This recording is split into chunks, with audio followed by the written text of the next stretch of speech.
Good afternoon. Now that we've finished talking about online platforms as tools for ICT content development and the various concepts to consider while developing a website, we're going to start our new lesson right now. So for this afternoon, we are going to discuss collaborative development in ICT. Before we proceed with the proper discussion, let's have first the learning competencies. At the end of this module, the students are expected to, number one, understand the nature and the purpose of online collaboration. Number two, evaluate the quality, value, and appropriateness of peers existing or previously developed ICT content in relation to the team or intended audience viewer or an ICT project. Number three, develop an online portal or website using WSI, WYG platforms. So let's have first the meaning for collaboration. According to whatis.com, collaboration is a joint effort of multiple individuals or work groups to accomplish a task or project. It can be done through offline and online state. So meaning to say, this is an activity that requires a numerous individual that work together to complete a certain task or project. Now let's have the definition for online collaboration. According to livewire.com, online collaboration refers to the tools and platforms people use to work together within a digital environment. Meaning to say, class, these are the web-based platforms and technologies that help teams connect no matter where they are. These tried and tested tools allow teams to communicate, share project status, delegate assignments, create seamless feedback loops, and so much more. So the main idea for online collaboration class is that users do not need to be in the same room just to work on a same project. Okay. With all of that, having the knowledge regarding what is online collaboration and collaboration, let's proceed to the next part of our lesson, which is team structure and dynamics for ICT content. So team structure is a less hierarchical organizational structure in which individuals are divided into teams. So if we remember, in a company class, there is an organizational chart wherein there is a hierarchy starting from the boss or the CEO to the subordinates. That is why team structure is referred as less hierarchical because the organization is divided into teams. So what are those teams? Let's start first. So we have, of course, the team managers or the project manager, editorial managers, content curator, content syndicators, analytic experts, and website manager. Let's start first with team manager. So content strategies sets priorities, communicates with executive team at the same time contributes, create content. So if you are a team manager or a project manager, of course, you are the leader of the team. You have the overall responsibilities for the success and failure of the projects. And you must know all the technical specification, task assignments, and execution of procedures regarded with the project or task that you are doing. And you must be able to monitor, control, and direct the progress of your project or task that you are doing. Okay, let's proceed with the next one, editorial manager. So an editorial manager implements the strategy, maintains an editorial calendar, and hires guide content writers and content producers and designers. So as an editorial manager, so they supervise and oversee the editorial production from idea generation to publication. So if you're an editorial manager and you're working on a website or creating a website or an online collaboration platform, so you must be wise enough or good enough to oversee all the aspects that involves when creating the layout, the design, the content of your website or the online collaborative platforms. Next, we have content curator. So inputs ideas into the organization by searching the web for any interesting news, developments and resources, regularly watching and listening for information and filtering the best material. So as a content curator, they are the one who collect data, finding the new data and develop an interesting topic. So that is the job of a content curator. So for content syndicator, these are thus the process of sharing out the content with third-party sites or in social media. So the best thing that I can give you kung ano yung trabaho nila is that they are the one who create advertisement in a third-party site rather or in a social media just to promote the project that they are working with. Then we have the analytic experts, where they are the one who constantly look at data to determine what is working, checking whether the content is meeting the objectives and goals of the site, and determining the reaction of the visitors or viewers. So they are the one who perform data analysis, data mining, data visualization, and presenting the insight gained to clients. So whatever feedbacks or reviews that the clients, users, or viewers gave to the applications or the website or the collaborative platform that you are working on. So the analytic expert collect all the data and create a report with that data. So this will be the basis for the other part of the team to have the development and also kung may upgrade silang function with regards to the projects that you are currently working with. Okay. So last, we have the website manager, wherein it makes regular updates, monitoring, and assessment to ensure the website's functionality and performance. So the duties of a website manager is that they manage the website, test for a website's performance, so implement a strategy to increase web traffic and subscriber. They're also the one who must be knowledgeable when troubleshooting website issues, and also they are the one to respond to security breaches. Okay. So since we are done discussing the team structures and dynamic, we are now going to proceed with the 5 essential features of an online collaborative tool. So this will be helpful if the type of website that you are going to create is an online collaborative tool.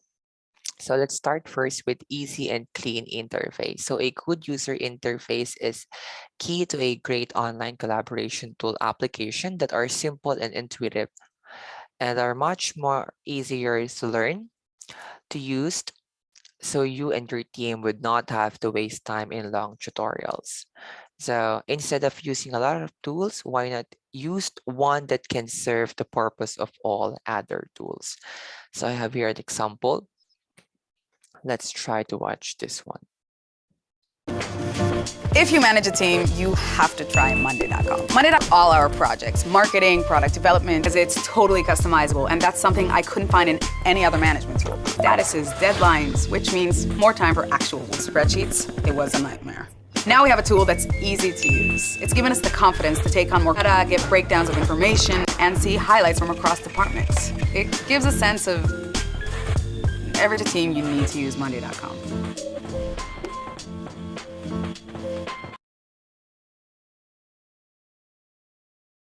So class, Monday.com is a type of collaborative tool or platform wherein nandun na lahat sa kanya ng mga tools, different kind of tools na kailangan para ma-organize or magkameron ng good communications yung part ng isang team para ma-track nila yung progress ng kanilang ginagawa na task or project.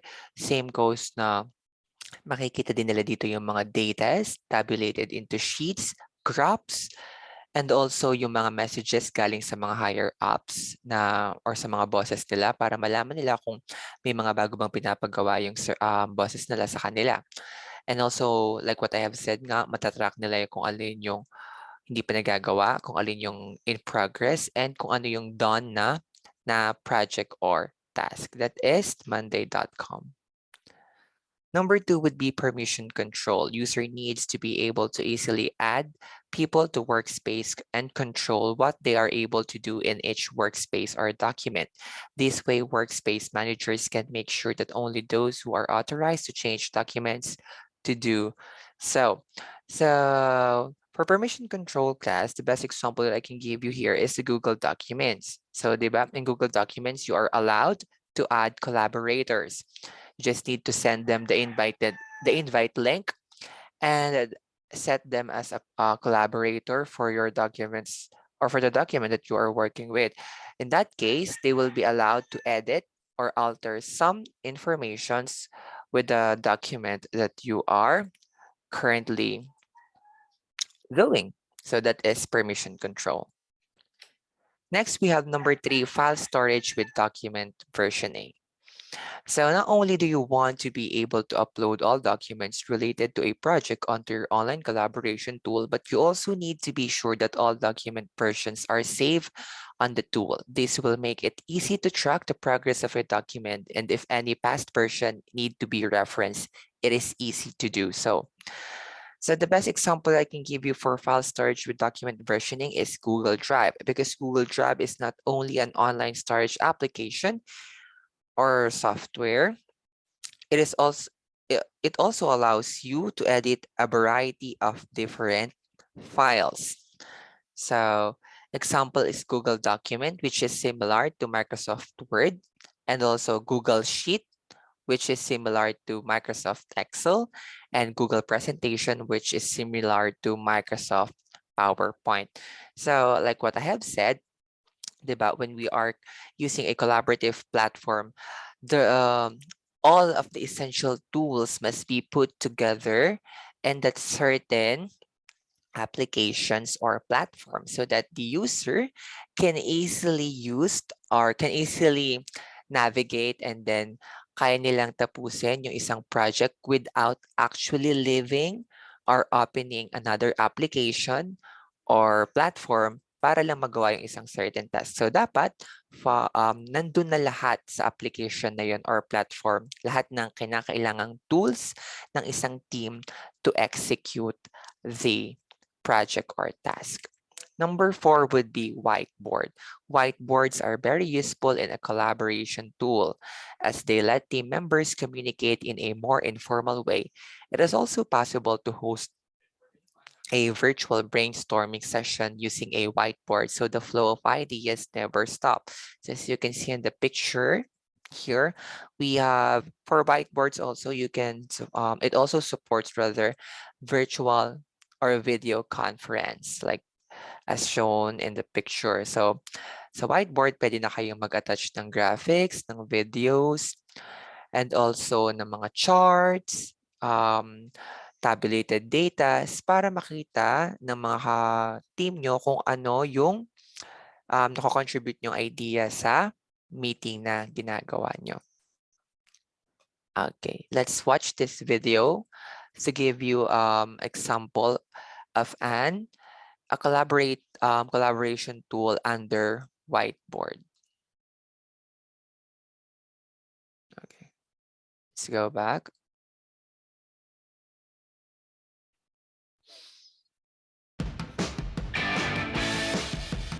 Except it's way better.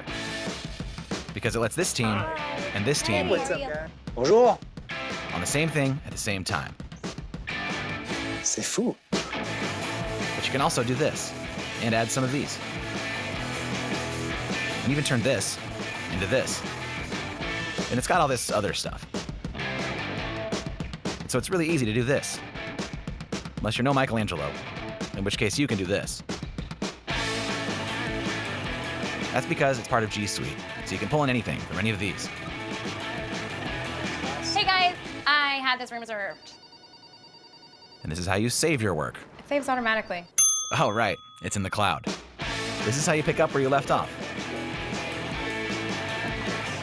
This is how you share your work. Got it. So you never have to do this or write this. So you can do more of this. This is Jamboard, a new way to collaborate from Google.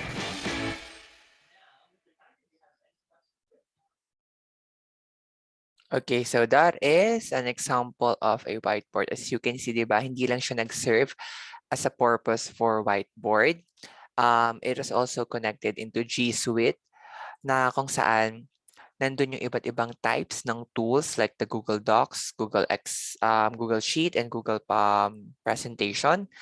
And dahil nga siya ay connected sa cloud storage, hindi na siya kailangang i-save pa dahil automatic na save yung files na ginagawa nyo when you are using that certain type of collaboration platform. Okay, for number 5, document logging. These features ensure that only one person is working on a document at a time. This way, no two people can change the same document at the same time, keeping documents completely organized and prevent confusion.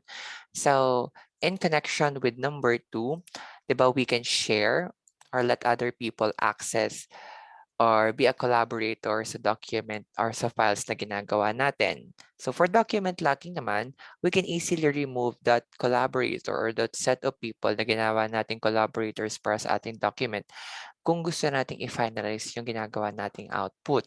In that case, they will not be able to edit or alter it anymore, and you will only have the ability, so ikaw lang yung may ability to change and finalize the project or the task. And also, pwede din nating iset yung other people na sila na yung mag-own ng document na ginawa mo. So, ang gagawin mo lang, add mo sila as collaborator and then set mo siya as owner of the document. In that case, once na naset mo yon, hindi na ikaw yung magiging owner nun.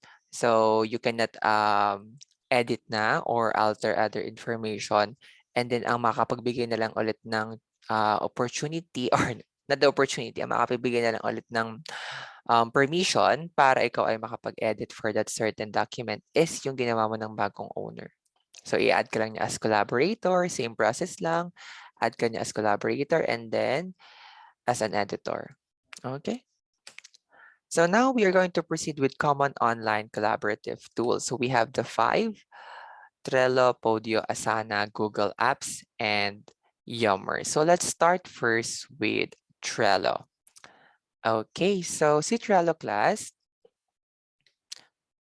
as it is a type of collaborative platform wherein this project management tool is like a magical customizable to-do list on a single interface, which you can share with others in real time based on a system of cards, which are essentially post-it notes. You can categorize and order text, photos, drawings, and mock-ups, whichever way you want. Okay, that is Trello. Next, we have Podio. So what is Podio class? So Podio is is an enterprise social network that aims to add the functionality of a project management system, and each user has his or her own profile, which is associated with other people such as a manager, project manager, and lead developer. A chat app, internal email, contacts, calendar, and tasks are also included. Next, third one, we have Asana. So si Asana naman, so it is a type of collaborative tool or platform which is created by Dustin Waskowitz, co-founder of Facebook. So the main thing na ginagawa ni Asana is that it is a project or workflow management tool that lets users customize their interface to whatever configuration makes them most productive. So hindi katulad ni Monday.com na though naka-customize mo siya, well, bibigyan ka na agad yan ng pre-template na pwede mong gamitin para mas madali mong ma-track yung progress ng iyong project na ginagawa. And then we have for the fourth one, Google Apps. So si Google Apps class naman, it is, of course, it provides the tools via Gmail, Hangouts, calendars, documents, Google Docs rather, Google Sheets, Google Slides or presentation, and more. So many of other features of the feature projects rather, management and collaboration software offer. So ang hindi lang kagandahan or downfall ni Google Apps, di ba nga, if we're talking of an effective collaborative platform or tool is that nandun na lahat sa kanya. Though kay Google Apps naman, nandun na sa kanya lahat. Pero if we want to access Gmail or G Drive or G Sheet, Google Sheet and Google Docs, kailangan pa natin silang i-open into another tab para lang mabuksan natin sila and magamit. So, yun yung downfall niya. So, why not have it all in a single platform? Then, for the fifth one, we have Yammer. So, si Yammer naman, class, it is a type of collaborative tool or platform which is good for communication and collaboration among employees and offer many features for free. So, for free siya. Its ease of use is often compared to Facebook, making it a great way to enter the collaboration software arena. Users can create a personal profile page, and join groups, share and like comments, and upload images and attach files. Okay. So I hope you understand or have an idea regarding what a collaborative platform or tool is.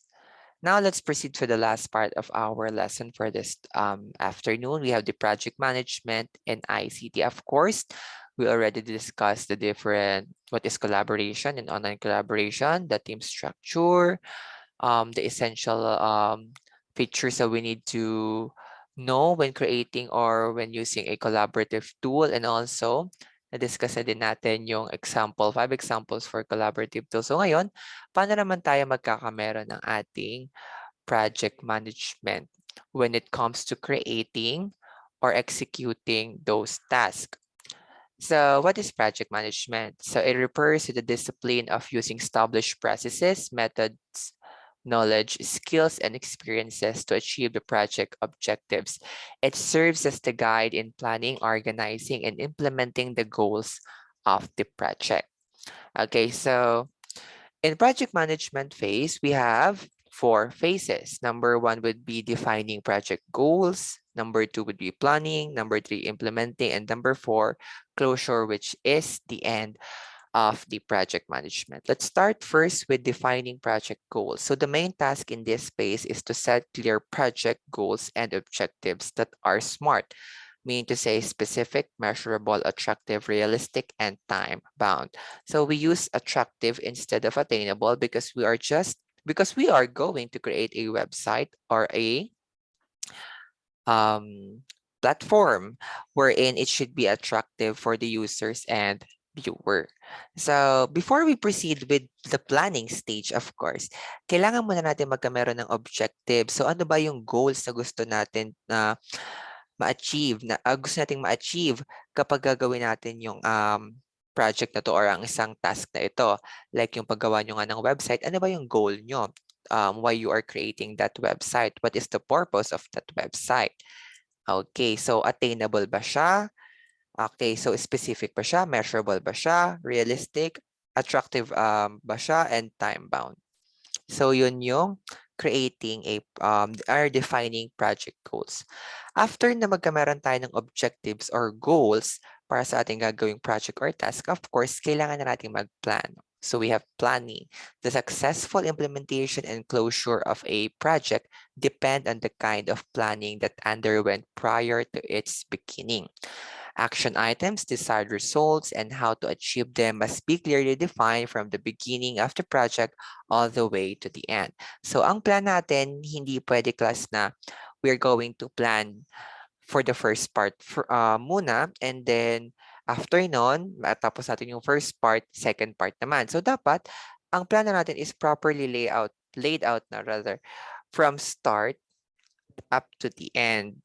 So, dapat hindi na tayo magbabalik ulit sa planning stage kung may nakita tayong kulang. So, dapat agad malaman na natin yung mga pwede maging problems kapag ginawa natin yung projects. Dapat mafo-foresee na natin yun. And ano yung mga solutions na gagawin natin para hindi na tayo magpapabalik-balik pa into the planning phase or setting of goal phase rather. Okay, after nating ma-plan and makapag-provide tayo ng effective plan for our project or task, of course, i-implement na natin siya. So this phase involves detailing how a plan is executed and how changes can be done in cases where it is necessary to do so. Documentation of all the work, its results, special incidents, tough decisions, major and minor changes, etc. should be done at all times for future references. So just like kapag tayo ay gumagawa ng isang research, di ba class? Of course, kailangan nating i-record lahat ng mga revisions na mangyayari. So when we are under ng implementation phase, wherein ginagawa na natin lahat ng mga dapat nating or involved na tasks sa ating planning stage, automatic dapat lahat yun ay recorded or documented para makita natin kung nagpa-progress ba or nade-develop ba natin yung ating website or yung platforms na ginagawa natin or hindi naman pala siya nagbabago and we are just exerting our efforts na wala naman pala siyang katuturan. So dapat have a record of all those changes and see to it na makakompare nyo siya, yung mga datas na makukuha nyo sa mga revisions nyo. And in that way, makikita nyo na kung nade-develop pa yung inyong ginagawang project. So number 4, for the last one, of course, closure. So this is the end of the project management phase. So project closure signifies the end of the project. Every closure involves post-evaluation of all the processes that it went through to conclude whether the project was a success or a failure. So of course, hindi porket na tapos yun na yung layout nyo ng inyong website or na tapos nyo na yun or na-publish nyo na yung website nyo, natatapos siya doon. So dapat i-evaluate nyo pa din kung na-attain nyo ba yung goals nyo and na properly execute ba yung plan and na properly implement lahat ng involves na mga tasks sa plan. In that case, makikita nyo kung naging successful ba or failure yung inyong project na ginawa. Okay, so that's all for this afternoon. Thank you for listening. I hope you understand a lot from our lesson.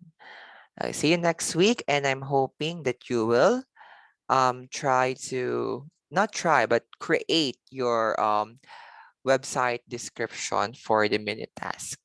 Okay, thank you so much and God bless.